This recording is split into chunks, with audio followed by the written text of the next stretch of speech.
बिस्मिल्लाहिर्रहमानिर्रहीम। अच्छा, ये मार्च 23 पेपर 22 का क्वेश्चन नंबर 3 स्टार्ट कर रहे हैं हम लोग। A uniform beam A B is attached by a hinge to a wall at end A as shown in figure 3.1. The beam has a length of 0.5 metre and weight W. A block of weight 12 Newton rests on the beam at a distance of 0.15 meter from end B. The beam is held horizontal and in equilibrium by a string attached between end B and a fixed point C. The string has a tension of 17 Newton and is at an angle of 50 degree to the horizontal. State two condition for an object to be in equilibrium. तो ये तो बिल्कुल basic question हो गया ये।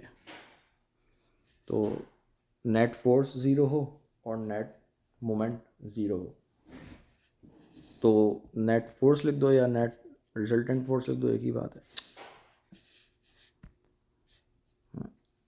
तो net force should be zero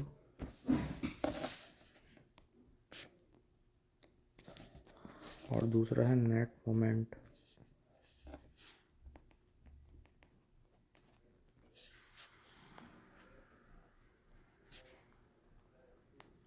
should be zero. ये 2 points होगा इसके। अगला वो बोल रहा है show that the vertical component of the tension in the string is 13 Newton. Vertical component को 13 न्यूटन शो करना है। तो और मेरे पास एंगल लग रहा है हॉरिजॉन्टल से। अगर मुझे ये वैल्यू निकालनी है तो ये बन जाएगा 17 साइन 50। ये कैसे बना? अब इसको अगर मैं इस तरह बना लूँ, ये मेरे पास हॉरिजॉन्टल हो गया, ये वर्टिकल हो गया और ये मेरा 17 न्यूटन है। तो ये एंगल मेरा 50 डिग्री है, मुझे ये वैल्यू निकालनी है। तो मेरे पास 100 का टोआ जो होता है, 100 का टोआ, तो का के मतलब इसमें मुझे एडजस्टेंट निकालना है और क्या कहते हैं, मुझे हाइपोटेन्यूस दिया हुआ है। तो एडजस्टेंट ओवर हाइपोटेन्यूस मेरे पास वैल्यू आ जाएगी। सॉरी, ये मैंने उल्टा कर दिया, ये ऑपोजिट है, ये ऑपोजिट है। एडजस्टेंट तो वो होता है इसमें एंगल आता है, ये एडजस्टेंट हो गया, ये ऑपोजिट हो गया, तो इसमें साइन लग जाएगा। तो 17 साइन 50 करेंगे तो इसकी वैल्यू मेरे पास आ जाएगी इंशाल्लाह। तो 17 साइन 50 शुड बी 13 न्यूटन। मैं एक बार चेक कर लेता हूँ। Yes, it's 13 newton. तो इसका मेरे पास आंसर आ गया।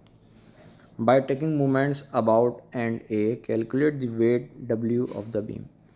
अच्छा, मोमेंट निकालने अबाउट ए, मतलब इस पॉइंट से ये मेरा हिंज है, मतलब इसको जो पिवट होता है ना, ये पिवट यहाँ लगाया हुआ है। एक डब्ल्यू यहाँ पे आ रहा है, एक यहाँ पर आ रहा है 12 न्यूटन और एक यहाँ पे जा रहा है 13 न्यूटन।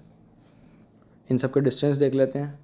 यहाँ से यहाँ तक ये 0.35 है, सॉरी माय बैड, 0.35 नहीं है, ये 0.5 है, तो ये 0.25 होगा। और यहाँ से यहाँ तक ये 0.35 है और ये यहाँ से यहाँ तक ये 0.5 है। अब अगर मैं पेंसिल की डॉट, अगर मैं पेंसिल को की नोक यहाँ पे रखूँ और ये मेरी पेंसिल में लेटाऊँ और मैं इसको नीचे घुमाऊँ, तो ये जाएगा मेरे पास क्लॉकवाइज। इस तरह ये भी जाएगा मेरे पास क्लॉकवाइज और ये जाएगा मेरे पास एंटी क्लॉकवाइज। फॉर्मूला वही है बिल्कुल ओ लेवल्स का। Sum of clockwise movement would be equal to sum of anti clockwise movement.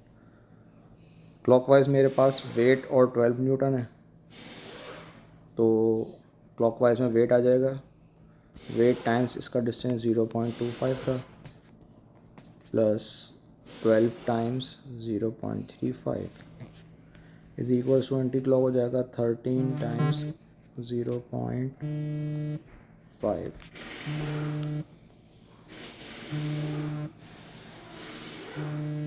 तो ये इसका एज इट इज़ हो जाएगा। ये इससे मेरे पास W की वैल्यू आ जाएगी। कर लो क्या बनेगा ये 13 इंटू 0.5 माइनस 12 इंटू 0.35 ओवर 0.25। तो ये W आ जाएगा मेरे पास 9.2 newtons. Sum of clockwise is equal sum of anti clock करा है मैंने। Calculate the magnitude of the vertical component of the force exerted by on the beam by the hinge.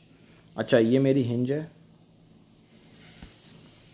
और ये मेरा बीम है।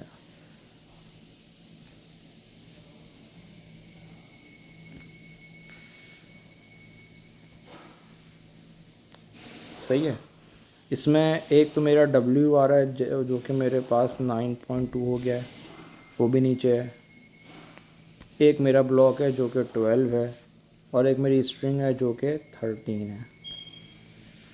तो वर्टिकल फोर्स निकालनी है तो 9.2 प्लस 12 कर देंगे और ये दोनों अपोज हो रहे हैं 13 से, तो ये मेरे पास इससे वैल्यू आ जाएगी। तो ये ओवरऑल मेरे पास वैल्यू बन रही है 8.2। तो ये इसका आंसर हो गया 8.2।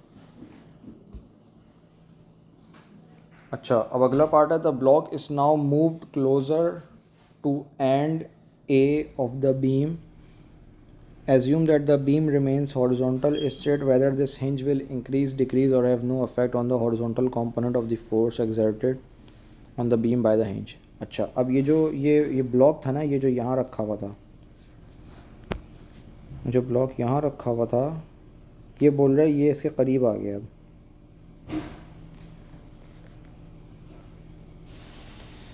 तो अब इससे क्या फ़र्क पड़ेगा हॉरिजॉन्टल कंपोनेंट पे?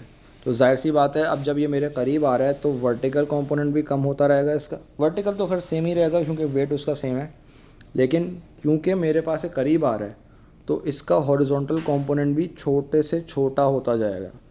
तो इसमें मैं बोलूँगा ये मेरे पास वैल्यू इसकी डिक्रीज़ हो रही है क्योंकि ये करीब आता जा रहा है।